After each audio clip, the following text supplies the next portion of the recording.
The moment we finish this road, we are going to deploy it by way of towing it, by way of making available the land, we are going to have along the corridor so that people will also buy. And it's going to be a beautiful, place. They have just confirmed the suspicions we had earlier that it is all an attempt to grab land. It is very clear now. When I said it at first, a lot of people attacked me. The Yoruba one said, Omwale Yoruba. The ones who said, when I said, oh, let's not isolate a landmark as if it is only landmark that is affected. I am a journalist, by the way. I run objective media.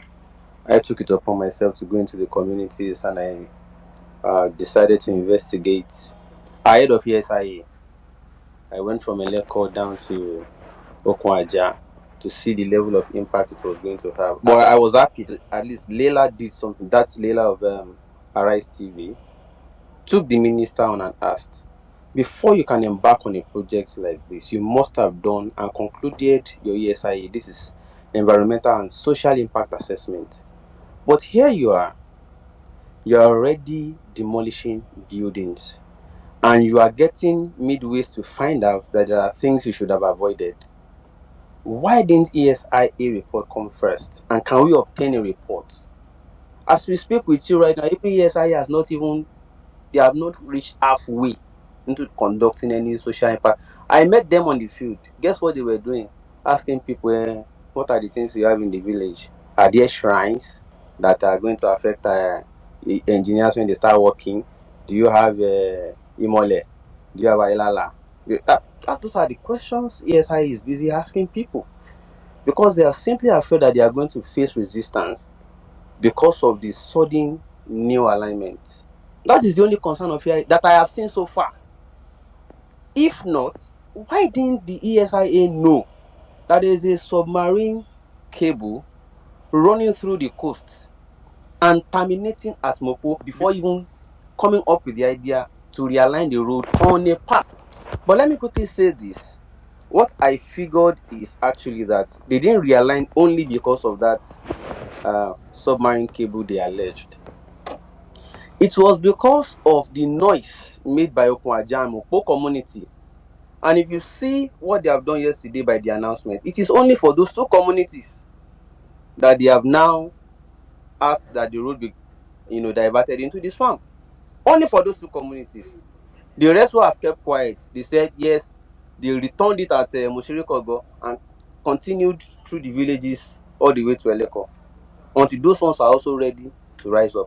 So when they brought Mr. Eliasu, Engineer Eliasu, yesterday to come and talk about how the submarine cable, yes, it's not impossible, but I understand for political reasons they just use it to say it's not because we protested though, it's because we are trying to avoid a data center, a major cable construction. So all of those things are purely political, and I understand it.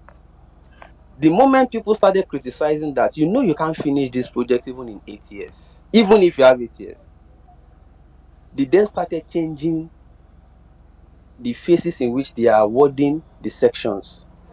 The minister was announcing yesterday again that they have now asked that speedily they go and start at Calabar end, jump, skip again and start at Port Harcourt end, skip again and go and start at all of these are clearly political.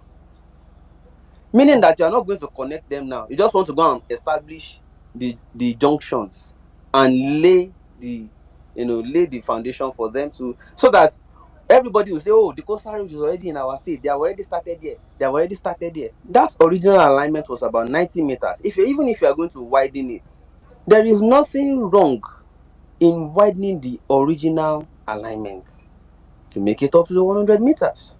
Why did you leave that? Skip by another 72 meters, then go and take a fresh 100 meters from the villages. Sorry, Segun, the original alignment that they did before they deviated into landmark, the original alignment was even actually wider than what they have towards landmark. Yes, where they diverted to landmark, the original alignment, the path they were meant to follow was even wider than what they even went to then go on to landmark, something that's smaller. But the reason I'm trying to avoid to talk about landmark is so that people won't think we are all focusing on only one man and because of his pride or because of his business. That one has already been discussed, I mean, enough by a lot of people. It is now time for us to start putting our energy and attention on other people, hundreds and thousands of them. Now imagine you have Mosiri Kogo, you have Moku, you have Solu Orumeja Wofin, Odushina, all the way to Eleko. Those are communities. There's Debojo. There are so many of them. Idado and the rest. So these are thousands of people that have been affected or impacted. I ask a simple question. The old alignment is still there. What do you intend to do with the old alignment? Last week, I engaged the chief engineer at Teleco for ITech. I asked him, what are you going to do about resettling the people that you are going to displace by your new alignment? And then he said, there's no resettlement, it's only compensation. At earlier stakeholders town hall, the minister promised that everybody will be compensated before their buildings are demolished. Guess what? There's Caterpillar already demolishing people who have not even received 1 naira. In fact, valuers have not even said what they are going to give them at all. Another thing I observed and I saw, because these are several encounters, I asked the chief engineer, I said, what happened to the swamp where you are originally supposed to take the coastal road alignment to, which everybody knows and have respected and honored and have left it untouched over the years? He said there's no compensation for land. I know a particular company, for instance, been there since over 2 years. They did not give them coastal road clearance because they are waiting for what will be their final alignment. This person bought into the village extension, avoided the coastal road. And by the time he finished paying the state government all the processing fee, everything he has done, you know what that cost for over a month to put some boogie on the side for over a month? And then started some filling, almost done with rafting and everything. He then came and said, sorry, you have to leave. Government wants to use the land. And then we asked, okay, since you say you will compensate people, at least let this person count his loss. They say there's no compensation for land. That it is only permanent structures that they are compensating for. The government owns the land. Another person came who said she started her own project way back when cement was 2,500 naira. She is a diaspora Nigerian. That was the only woman allowed to speak at that stakeholders conference yesterday.